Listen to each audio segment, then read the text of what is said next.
You're listening to SAfm Literature right here on SAfm. We're going to get stuck into our first guest, who's been sitting here very patiently, but it's been nice to chat to her and her daughters.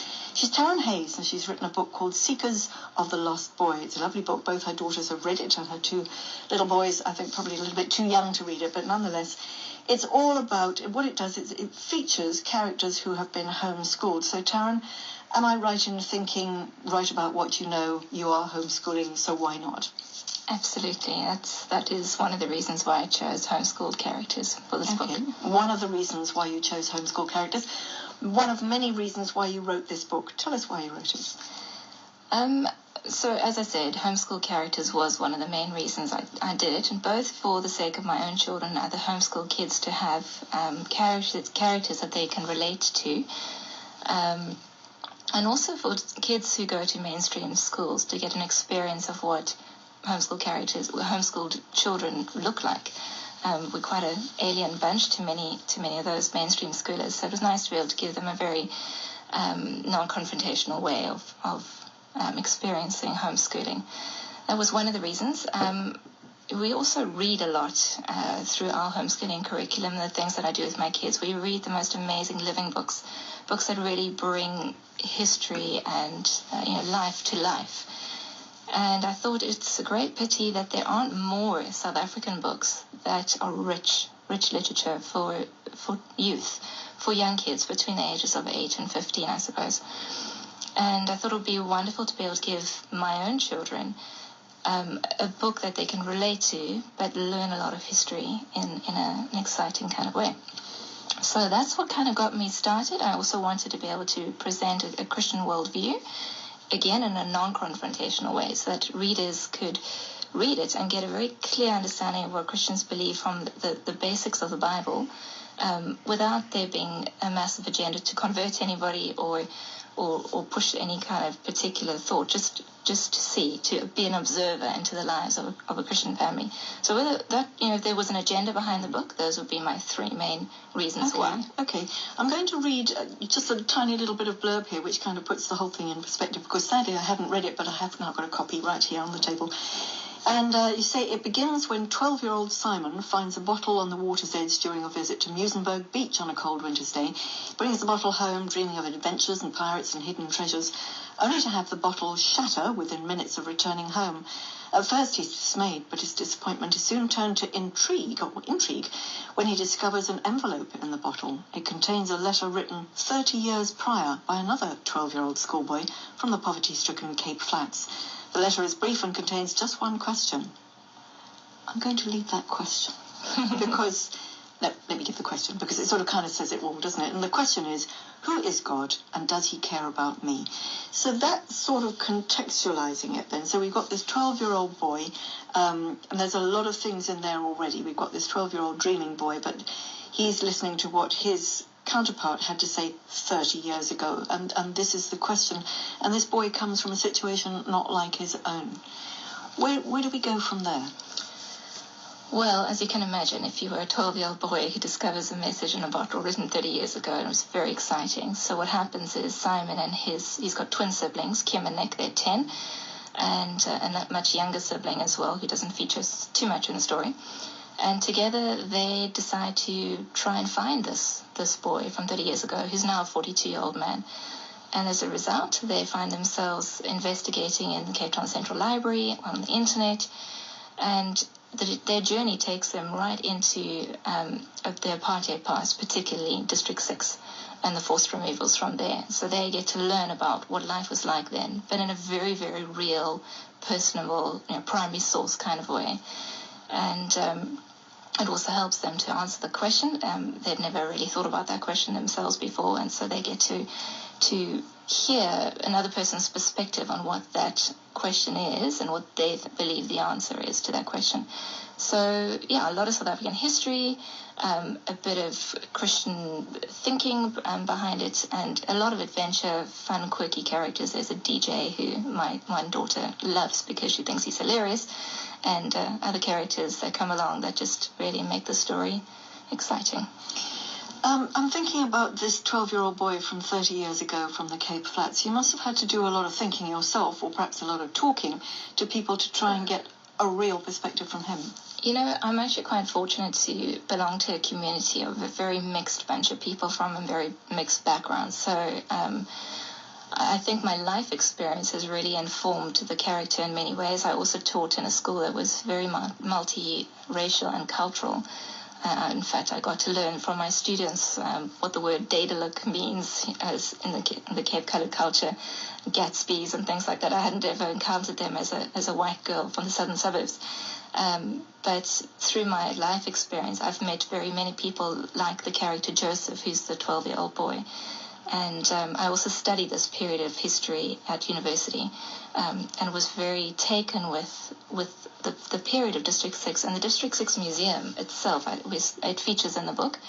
And I myself just found it such an awe-inspiring experience going there, because it's what I call a living museum, where you walk in and it's still breathing and people still adding to the story. So, you know, all those experiences in my life really helped inform the story and the characters. Living, you use that word you like to, with your own children, to read living books, rich books. What do you mean by living books? I guess the clearest distinction would be between a textbook and a historical novel. They would probably be on two ends of the continuum, where you might, for example, be learning about World War II, and you pick up an history textbook and you might get a photograph or two, a few basic important facts, dates, major players, who won the war, that kind of thing. Whereas in an historical novel, especially if it's been well researched, it'll be considered a living book, because you would really get to grips with the people who've been through that process, and the history comes out in the story. But because you're so engaged with the characters and the plot, you naturally learn so much from the history of the time. And by the time you get to the end of it, your knowledge and your excitement about the subject matter is far greater than a dry, dusty, boring textbook. Yeah. And that would be the difference. Yeah, it's always more sort of accessible if something is told as a story, which is a jolly good idea. If I could just ask you a little bit about the homeschooling thing, because, you know, we talk a lot about language and how people should or shouldn't talk on the station as a whole, but, you know, increasingly on this program, because I think education is so huge. And as you say, sometimes people think homeschooling, that's really weird. Why do you think people have that perception, and why, for you, is it a good thing to do? Why do they have that perception? Probably because the very early pioneers of homeschoolers were radical thinkers, and by being radical thinkers, they were different from the mainstream. You know, in the States, the early homeschools were stereotypically considered the women who had the long hair and the denim skirts and had their own farms and made their own bread, and which is very, very contemporary now, but back then it was very odd. But it's become much more mainstream, and you'll see now, if you come into contact with more homeschooling families, we range from that kind of person, of the stereotype, to anybody and everybody in between. So we meet a diverse bunch of people. The reason I chose to homeschool, I used to be a high school teacher, and loved teaching, loved the profession, loved the school I taught at, and yet I wasn't too happy, to be very honest, with what the government was expecting our kids to be learning at the time through Curriculum 2005. And it just made me start thinking about the education question when I fell pregnant with my eldest, Kira, who's now 10. And I thought I'd like to explore other options, and private schooling was just not a financial option for us. And so I looked into this homeschooling thing, and I must admit I was amongst those who thought homeschoolers were weird and unsocialized and strange, and I would never want to inflict that upon my children. But then I came across a curriculum called Sunlight. It's an American curriculum that is literature-based, and it blew open the doors into this world of living books. Charlotte Mason is an educationalist from the early 1900s, who really pioneered this kind of teaching literature-based education. And Sunlight bases their curriculum on her philosophies. And when I read through their catalogue and what they were offering, I found myself saying exactly the words that they use as their slogan, which is the way you wish you had been taught. And I found myself saying that I wish I had been taught like this. And I wanted to be able to give something like that to my children. And that actually was the door into the idea of homeschooling completely backwards. Normally you decide to homeschool and then decide on a curriculum, if you even go a formal curriculum route. But I did things a bit backwards. And so that opened the door and started investigating. And the more we looked into the whole thing of homeschooling and what it entailed, the less it was about the push factors away from schooling, traditional schooling, and the more it was about the pull factors towards homeschooling. Just being able to tailor education to each of my child's needs and their learning styles. Being able to adjust to events that happen in your family. When we have overseas family coming to visit, we can take time off and spend time with them and do amazing hands-on learning experiences with them that aren't necessarily from the books. There are plenty. There are lots of advantages. Those are just some of them. Yeah. Just want to come back to the long denim skirts and the sort of, the sort of fringy people from way back when. And I'm thinking about Charlotte Mason from the early 1900s. And I'm thinking, how contemporary is this? Are your children going to be able to pass a 21st century matric? So put us right on that. Okay. Yes, it's not, well, let me rephrase. It is whatever you can make it as a family. Quite frankly, you can homeschool on a library card and an internet connection, and you can homeschool very successfully, and kids can get into university through that route. It's not as easy a route to take, but there are many, many options. And so I know plenty of families whose kids have now matriculated and gone to university and are in great professions. I know of OTs and physios and scientists and so on. For us, what we would probably do if we continue homeschooling right through to a matric level is to eventually take on a more formal structure through a Cambridge or an American SATs, or even through South Africa's matriculation process. So it's from grade 10 onwards. So you anticipate going right through to matric? We would like to. We're abundantly aware that we can't really predict the future to that degree. So our hope is to be able to, but we're very open to our kids going back to school one day if that's what needs to be. You mentioned, as a family a number of times. I suppose it's quite important that every member of the family is into this. Absolutely. Including the children's father. Absolutely. Is he involved? He obviously is happy with the idea. He's very happy with the idea. Does he take any other subjects? If we carry on, he certainly will, because he is the maths and science person in the family, so he would definitely help out in that area. He doesn't get involved on a day-to-day basis in a very in-depth kind of way, because, he works full-time and he comes home late in the evenings, but he's very much involved in their lives. And homeschooling is a lifestyle more than just an education process. So, he will, when we go on hikes together on family, he's the one who's turning over rocks and showing them scorpions and teaching them about the big pincers and the small pincers and so on. Because he knows about those things. And Absolutely. One of the things about homeschooling, which I always feel is quite, I always used to think when I was a child that teachers had to know everything, and how could you possibly know all these things? And if you haven't had such a huge education yourself, if you don't know all these things, is it still possible for you to homeschool? Absolutely. The thing is that as an adult, if you've gone through school yourself, you're always one step ahead of your kids. And the resources out there, especially with the internet, it just makes it so easy. And I love the fact that I can say to my kids, I don't know the answer to that question. Let's go look it up on the internet. And I'm giving them the tools to learn how to learn. Yeah, which is so much the way things are going. It's impossible to know everything that there is to know, but it's there if you're lucky enough to have all the equipment. It's there. A religious agenda. I mean, certainly it was part of your book. It has a very strong sort of Christian. Even little Kira was mentioning the strong Christian flavour to it. One of the things about homeschooling, going back to the denim skirt people, very often it was because there was a religious agenda. For you? Partly, not primarily. We do want to be able to teach our kids from our own worldview, which is a biblical worldview. We want to be able to equip them with an understanding that there are a whole lot of different types of worldviews out there. But at this young stage, obviously, as parents, we want to teach them from our basis and equip them, with the skills needed to be able to defend our faith. but at the same time allowing them to learn about other faiths. So that's the primary reason.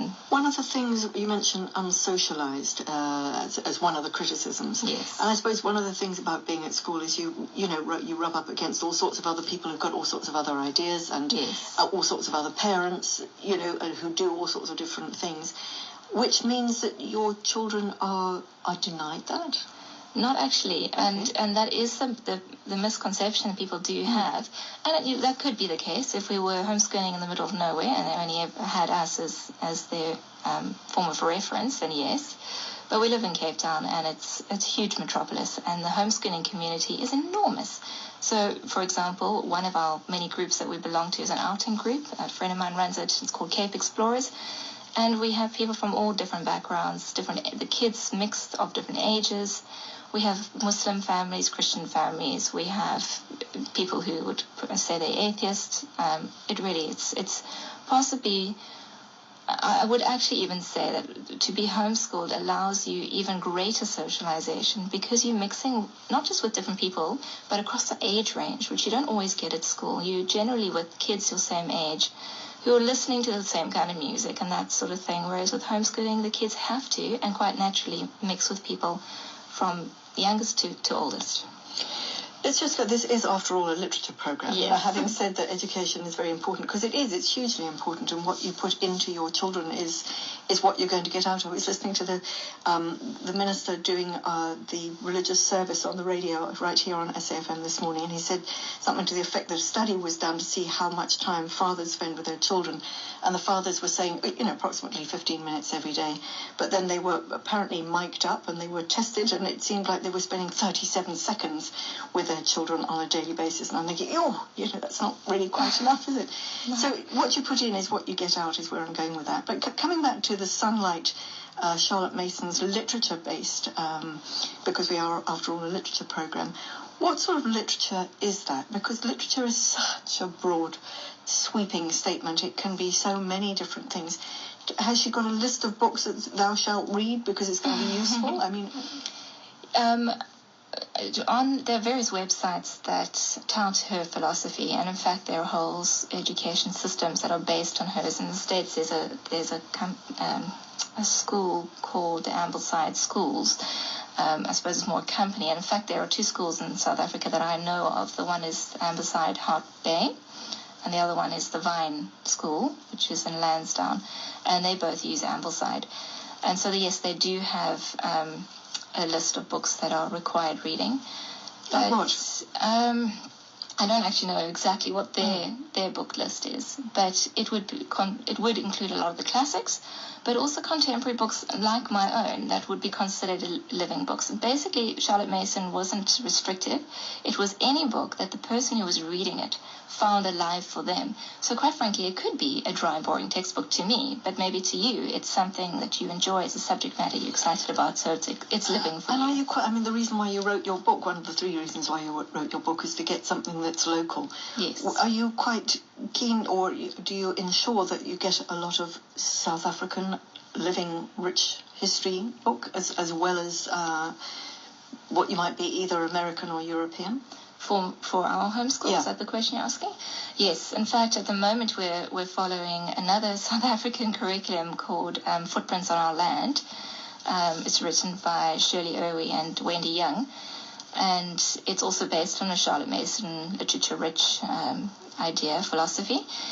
But it's South African. It's purely South African. And so we've been reading lots of South African really good books. Juliet Morello and Jenny Seed, amongst others, are some of the authors we've been reading and getting a really good feel for our culture and our history. I have to ask you this because, as you all know only too well, it has been mooted as something that's going to happen very soon, is that children will be, in primary school, encouraged to learn, they will be learning a third language, a black language. Linguistically, what languages are your children learning in? They actually are learning 3 languages. So we obviously learn in English, being our home language. They have Afrikaans, which is stronger, as I am stronger in it. But we also have been learning also in our weekly group. We meet in a co-op on a weekly basis. And in fact, the co-op that's mentioned in my book is based very much on our co-op. It's even got the same name, the Lunch Bunch. And yeah, we do various things together, and Klaus is one of them. There's got to be one downside, not least, is that you're the teacher and the mother, which must make you sort of slightly schizophrenic. I mean, when do you get to just be friends and fun? Is that a downside? It can be, and I think moms who homeschool often do find that there are times when they feel a bit of burnout. So you have to be quite careful about maintaining balance, I suppose. And it's not always easy, but fortunately I have somebody who helps me around the house, Johanna. In fact, she pretty much takes on most of that burden. I'm very grateful for that, because I wouldn't be able to write books if she wasn't around. And that also means it allows me evening space. And my husband's fantastic about allowing me time off. And, book clubs and things like that give me space, I suppose, which is helpful and as a refresher. Homework? No homework. Okay. No. I mean, not for you, for the children. No, none whatsoever. We work together in the mornings. I am so on top of what they're doing. I know where they are. They don't need any extra work other than what they're doing in the morning. We go at their pace as well. So, for example, my second child, she's streams ahead of her grade in languages, and she's probably slightly behind in her grade on maths, but she gets it and she loves it. She's a maths buff as far as she's concerned. She really, really gets her maths, which is fantastic. So I don't need to pile on extra to catch up to grade level. Not at this stage. Two things. Have you got a dedicated schoolroom? And secondly, is there a website that people can learn a little more, or should I perhaps rather give out the details of your book? We do have a schoolroom. We don't use it. We have a dedicated space to store our books and our equipment. We use our dining room table, our kitchen table, our lounge, the TV room outside, nature, other homes. That's where we do our schooling. As to details, yes, I have a website. Tell you what, you can give me the details right now when we have the news, and I will repeat them after the news, because it is 2:00 here on SAfm. Listening to SAfm Literature right now, it's time for the news.